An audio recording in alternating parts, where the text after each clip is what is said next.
The kick's power comes from the torque generated by the rotation of the hips. It's the same principle that cracks the whip. Turning the hips just a few degrees forces the foot to travel a much greater distance and creates a lot of speed as it does. The longer the leg and quicker the rotation, the faster the kick. And unlike karate, Muay Thai fighters are also taught to strike with the hard bone of the shin. A Muay Thai kick can generate roughly the same force as a baseball bat, enough to crack a rib. It works like a point of a knife. All the force is magnified by being concentrated in a small, hard area. Even if the elbow doesn't deliver a knockout, it will almost always leave a nasty cut, and often hitting in close neutralizes the opponent's weapon advantage. Then, in the clinch, we bring the power of the knee to bear. Unlike the kick, which relies on rotation to create power, the knee gets its power from leverage. Pulling our opponent down as we drive the knee up can deliver up to 2.5 tons of force, enough to lift a car. It's not the arms, but the legs that drive this.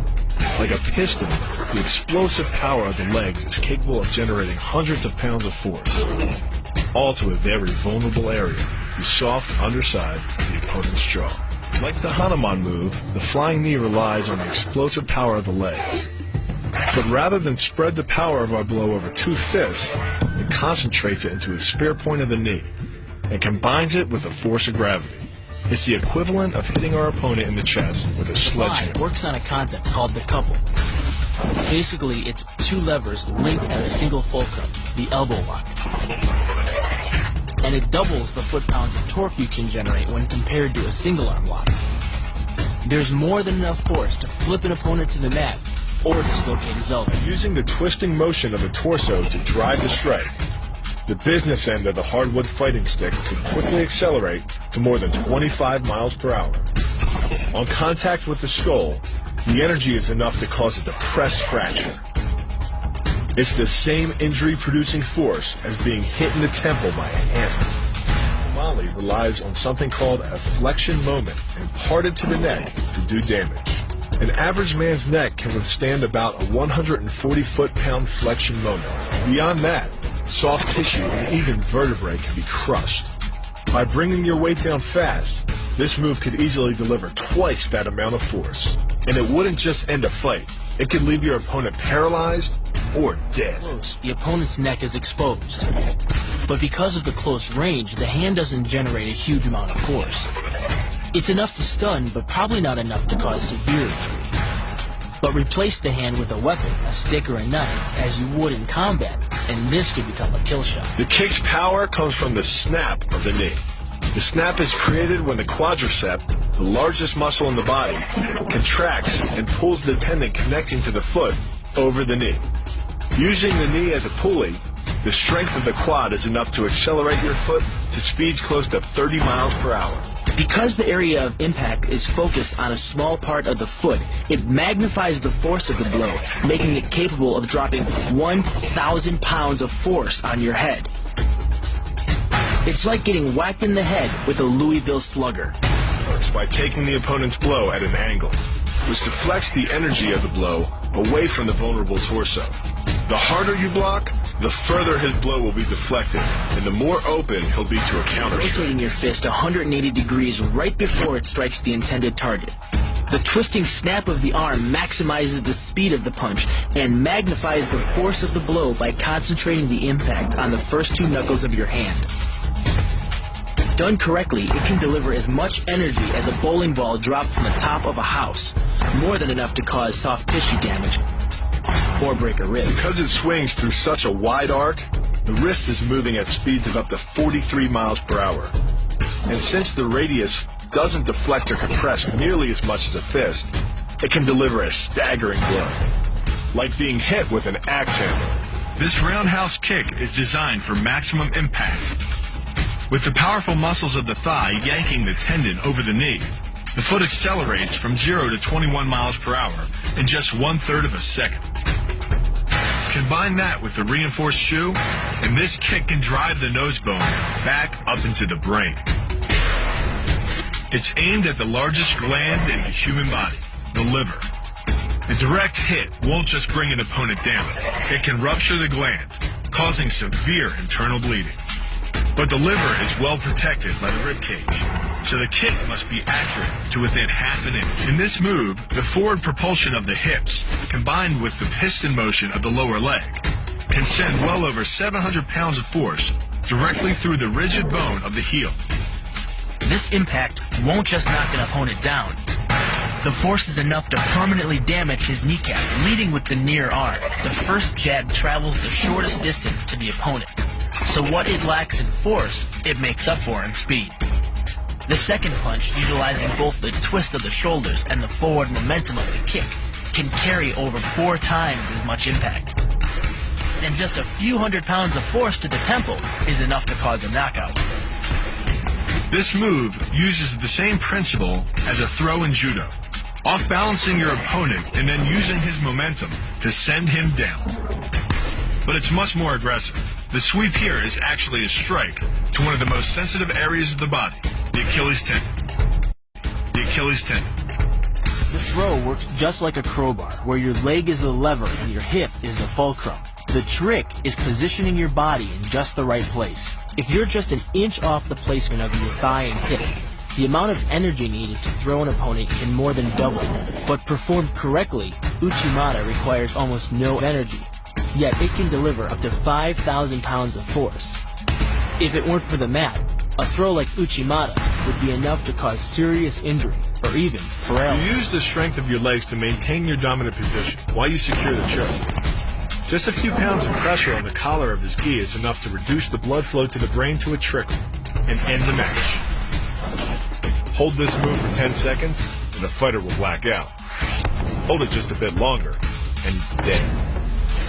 By bending the elbow across the fulcrum of your hips, you're subjecting the weak joint to the leverage of 2 strong forces. The pull of your thighs on his shoulder and your hands on his wrists. As little as 1,000 pounds of force can be enough to destroy the elbow. The leverage of the armbar can supply much more than that. The sacrifice throw is a simple lesson in conservation of energy. The stronger the opponent attacks, the further he gets thrown. It works like a catapult, where your opponent's momentum supplies the counterweight. The faster he's going, the further he's going to fly, and the harder he's going to land. That land with the side, ball, or top of the foot. The gastrizin uses the heel to deliver the blow. This alignment of the heel, ankle, lower leg complex channels some 2,000 pounds of force into the opponent. More than enough to break a baseball bat. The higher you can lift your opponent in this move, the faster he'll hit the ground. It's not just your force working against him.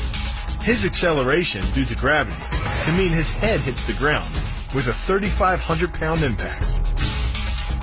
On a hard surface like concrete, this is more than enough to cause a serious brain injury.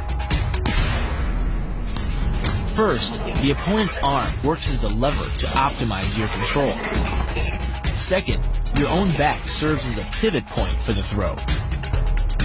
The strength and stability of your back allows you to throw a much heavier opponent than in a move that requires you to lift him. This move uses your opponent's arm as a lever working against him. The greater the torque on his shoulder, the greater the pain inflicted. And exceeding the joint's normal range of motion causes more than just pain. The soft tissue, muscles, and the bone can all be seriously damaged by this pressure. The goal of this lock is to stretch the tendons at the top of the foot to the breaking point.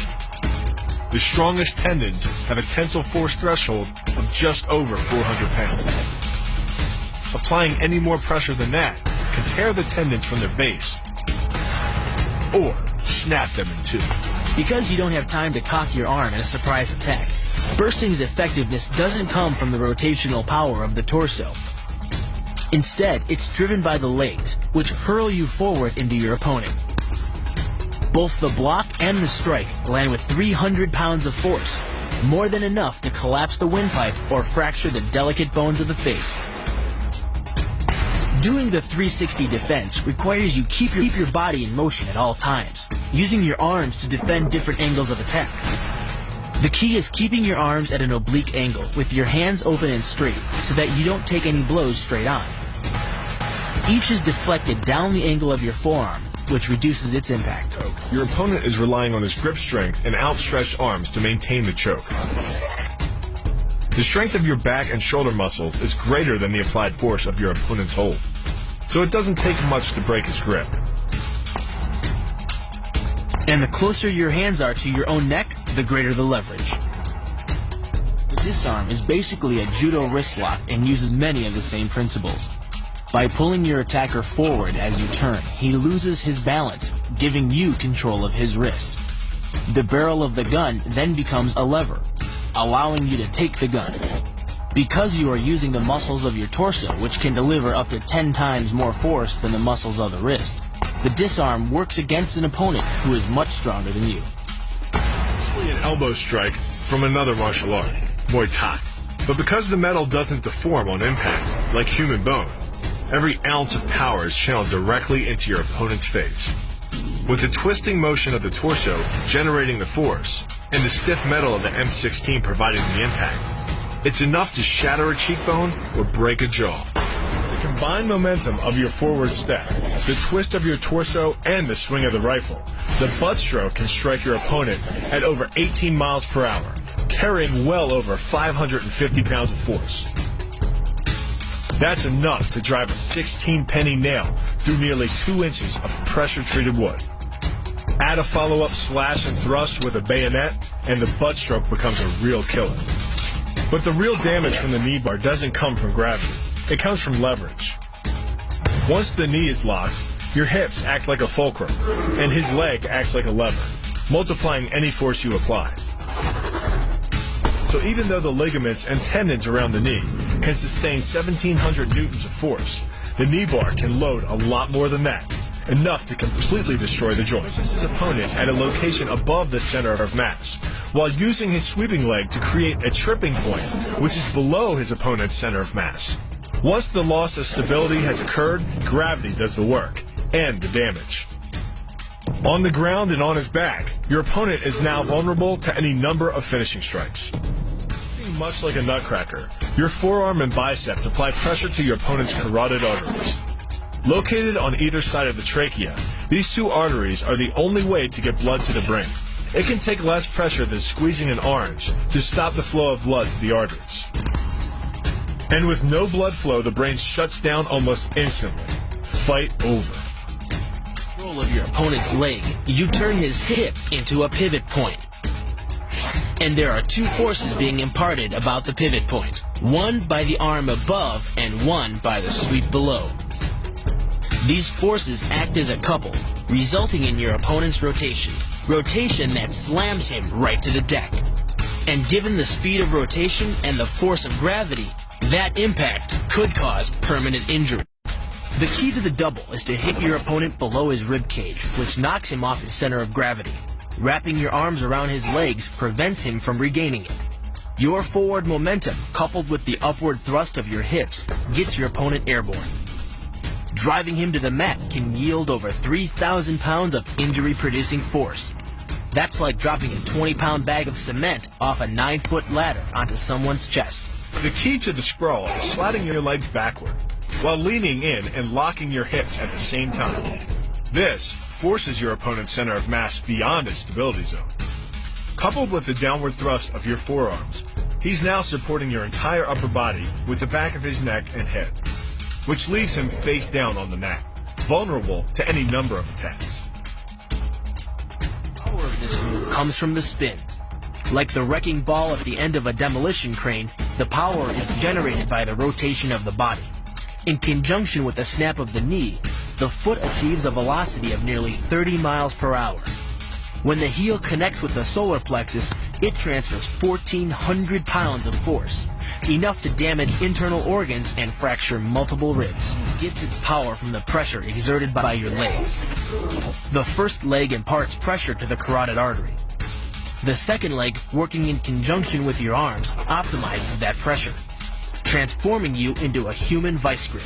If your opponent doesn't tap out, he'll pass out. Much longer and permanent brain damage can is a combination of 2 levers. While your legs push up on your opponent's neck, your arms apply downward pressure to his trapped wrist. The opposing forces turn the elbow into an ad hoc fulcrum point. The armbar can result in a complete destruction of the elbow's articulating structures. The move is difficult but devastating. There's no opposing object to push against, so all the energy of the move must come from the momentum of the leap and the acceleration of the kick. The snapping motion of the lower leg functions much like a coiled spring. When unleashed, the kick reaches impact speeds of 20 miles per hour and delivers up to 400 pounds of force to the opponent's chest. The key to this synergy of speed and power is punch technique, punch location, and punch frequency. With your elbows tucked in behind your fist, the energy of each punch is maximized. And because the punch is delivered to your opponent's core along a center line, the more directly that force is transmitted to his body. The effect is similar to that of continually slamming a battering ram against a door. No matter how strong, it can only sustain so many blows before it collapses. This kick is all about speed. The further the foot travels, the greater its acceleration, and the more dangerous a weapon it becomes. Powered by the muscles of the hip flexor and the quadriceps, by the time your foot reaches your opponent's throat, it's traveling nearly 40 miles per hour. That type of speed yields over 1,000 pounds of force, enough to puncture the Adam's apple and crush your windpipe. Power of the takedown is derived from the simple mechanical advantage you hold over your opponent. By wrapping up his striking leg at the upper thigh, you've placed your opponent in what's called conditional stability. If he remains stationary, he could technically maintain his balance indefinitely. But by driving him backward and initiating a sweep of his other leg, you've added two destabilizing factors, and the loose center of gravity simply cannot hold. By grabbing the wrist, you provide hundreds of pounds of additional leverage. This reduces your opponent's ground weight by half and allows you to more easily knock your opponent off balance. The rotation of the hips then amplifies the power of the leg sweep. Coupled with the wrist grip, you are in complete control of your opponent's body.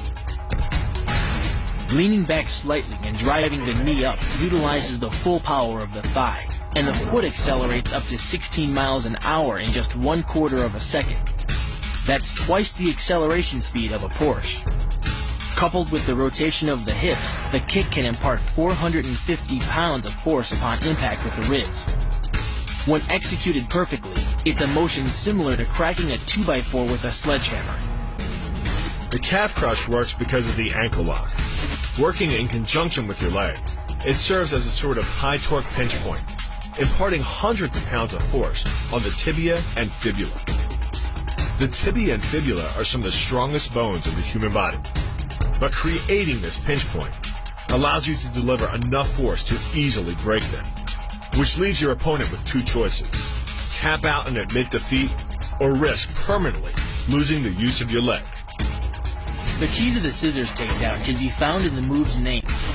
Throwing your legs around either side of your opponent, one high on the torso, the other just in the crease of the knee, provides you with a lever on either side of his body. It's literally like a piece of paper between two blades of a scissor, only instead of slicing through paper, you're using a combination of potential and kinetic energy to cut through your opponent's center of gravity. The downward force exerted on his gi pulls your opponent across his tipping point. Along with your body weight, you generate enough instability in your opponent to drive his body to the mat. Like a child tossing around a rag, the hip throw capitalizes on the body mechanics of both you and your opponent. Thrusting your hips into your opponent's waist creates a pivot point around which his arm is the lever. With your legs between his, you've created a center of gravity significantly lower than your opponent's. This imparts maximum instability and helps you maintain control while throwing him over your hip. The throw, coupled with the downward force of gravity, generates a speed of 8 miles per hour, which can create more injury-producing impact energy than... The throw, coupled with the downward force of gravity, generates a speed of 8 miles per hour, which can create more injury-producing impact energy than falling down a small flight of stairs. This move is kick speed and kick placement. Powered by the rotation of the hips and the strongest muscles in the body, the quadriceps, at the point of contact, the kick is traveling 25 miles per hour and can impart 550 pounds of force. The wider the foot travels from the center of its axis, the more speed and power it picks up, more than enough to cause a knockout or concussion. Delivered to the neck, it can fracture the cervical vertebrae. The rotation of the torso is the basis for the strike's power. Because the torso has an effective mass far greater than the arms, its rotation can impart up to 400% more force to your target. And the last-minute rotation of the wrist can magnify that force even more. These alternating points of leverage are the basis for the move. Locking the hands high behind the shoulder blades puts you in control of your opponent's center of mass, which in turn negatively affects his conditional stability. Dropping the hands behind the lower back and driving your chin into the chest further disturbs his center of mass and makes resistance from this position nearly impossible. The application of maximum force ensures you maintain control while driving your opponent to the ground. The first elbow strike can accelerate to a speed of 25 miles per hour in less than a quarter of a second. Less than a third of a second later, the initial strike is followed by another, equally devastating shot. By employing the bony tip of the elbow, these strikes deliver a double dose of injury-producing energy and can result in a broken nose, facial fractures, or a wicked Throwing your cut. body into the air, you effectively become a human missile, hurling your entire body mass into your opponent's gut. The force created by the body's forward momentum is partially absorbed by your opponent, which can knock the wind out of him, or even crack a rib. But the coup de grace is the elbow chop. Impacting with the head at nearly 15 miles per hour, a solidly landed elbow to the head's frontal bone can knock your opponent out, fracture his skull, or cause serious spinal cord damage. The move works by using your opponent's own body weight against him. The first strike can land at speeds greater than 20 miles per hour and can stun your opponent with the same injury-producing energy as dropping a bowling ball from over 11 feet onto his torso. By using his arm as a lever in conjunction with the leg sweep, you drive your opponent to the ground. Once he is on the ground, you follow up with a devastating strike to his face. The secret to the move is wrist control. By rotating your opponent's wrist to the maximum extent of its range of motion, the bones of the wrist lock against the bones of the forearm and make it impossible to bring the strong muscles of the upper arm to bear. Then, you can pull your opponent off balance and into a potent knee strike. The combined force of the knee strike and your opponent's forward momentum can be as much as 2,000 pounds, enough to dead sheet metal. The effectiveness of the Pola Kaimao lies not in raw power, but in speed. By relying on your triceps to snap the strikes forward over the elbow, 3 blows can hit in 7/10 of a second. The final impact of the strike to your opponent's face can deliver as much as 175 watts of power, more than enough power to stun him or crush the cartilage of his nose. You then add insult to injury, firing one last shot into one of the most sensitive regions of the body, the groin. Pulling off the move relies on 2 factors. The first is to combine the block and the strike into a single action. This reduces the time your opponent has to respond to just 1/10 of a second. But the real focus is to aim your strike at the throat. Because as little as 76 pounds of force can collapse the larynx, the strike doesn't need to deliver a lot of force to be deadly. One blow like this, and the fight is over. The hyperextension of the elbow, created by pulling back on the locked arm, virtually ensures that he will be taken down. The knee strike to the wrist dislodges the knife and further loads the elbow and shoulder. The technique can easily result in damage to the elbow joint, the tendons of the rotator cuff, or even a broken arm. The key to this move is turning your opponent's lower arm into a lever. By grabbing his arm during the initial attack, you set up the lever such that direct loading to his elbow joint is achieved. Once the elbow is locked and loaded, you can pull a much heavier opponent off balance by simply lowering your center of weight. With practice, the ninja can hit his intended target from distances as great as 45 feet. At impact, that's more powerful than a Major League Baseball. This move is more about timing and precision than power. Instead of hacking through the limb, the first strike imparts an injury just a few inches below the elbow. The sword's razor-sharp blade easily slices through the soft tissue of the attacker's arm.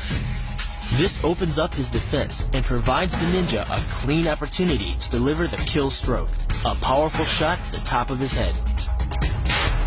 The tornado kick is a study in controlled chaos. A quick spin confuses your opponent. Then one knee is thrust into the air, launching your entire body high enough to fire a powerful kick. The momentum generated by your body weight rotating freely, combined with a powerful hip thrust, creates a devastating blow of over 700 pounds of force upon impact. More than enough to permanently damage the hyaline cartilage that protects the larynx and spinal cord. What makes this combo so effective is the momentum behind it. Powered by the running start and the most powerful muscles in the body, the quadriceps, the initial kick lands at 15 miles per hour. The second kick creates 3 times the injury-producing energy as the first, delivering over 650 pounds of force. That's like taking a shot from a sledgehammer to the face. More than enough to score a knockout and rearrange some facial features. The axe kick draws its power differently than most kicks. Once your foot reaches the apex above your opponent's head, your body's momentum, combined with the ease of downward acceleration due to gravity, can reach speeds over 20 miles per hour. That's enough to generate more than 550 pounds of force at the point of impact, easily breaking the nose or shattering the clavicle.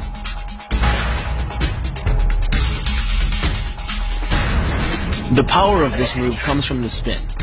The rotation of the torso, combined with the foot at the extremity of that rotation, generates speeds of over 20 miles per hour. By the time the heel connects with the solar plexus, it is traveling 60 miles per hour and transfers over 450 pounds of force, enough to break ribs and even damage internal organs.